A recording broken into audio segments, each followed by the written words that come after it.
What is conceptual art? Conceptual art is art for which the idea, or concept behind the work, is more important than the finished art object. It emerged as an art movement in the 1960s, and the term usually refers to art made from the mid-1960s to the mid-1970s. As we can see, the main medium in conceptual art is idea or concept, but it must be noted that it is usually manipulated by the tools of language, and sometimes documented by photography. Hence, conceptual art is idea-based rather than formal. It is important to note that conceptual art is typically associated with a number of American artists of the 1960s and 70s, including Sol LeWitt, Joseph Kosuth, Lawrence Weiner, Robert Barry, Mel Bochner, and John Baldessari, and in Europe with the English group Art and Language, composed of Terry Atkinson, Michael Baldwin, David Bainbridge, and Harold Hurrell, Richard Long, Jan Dibbets, and Daniel Buren, among others.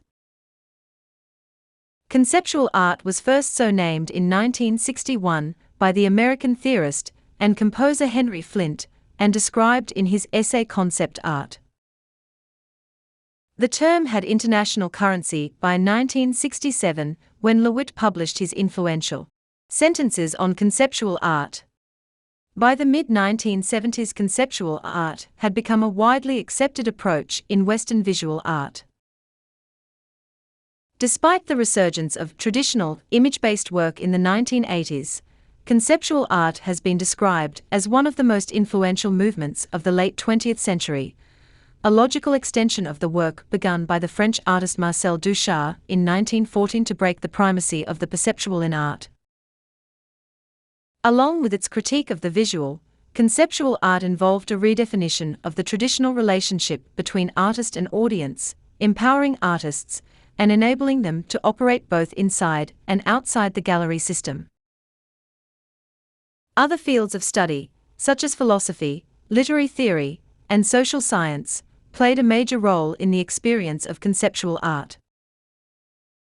A variety of projects, proposals, and exhibitions were circulated in publications, including catalogues, artists' books, pamphlets, posters, postcards, and periodicals, which became the primary medium conceptual artists used to publicize ideas and distribute documentation.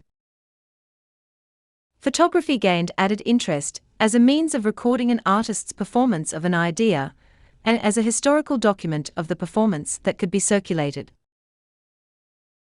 The influence of conceptual art was widespread, and it continued to be seen in the 1980s in the work of artists such as the photographer and image appropriator Sherry Levine and the image and text manipulator, Barbara Kruger, and in the 1990s in the work of artists as disparate as the Scottish video and installation artist, Douglas Gordon, and the French photographer, Sophie Caille.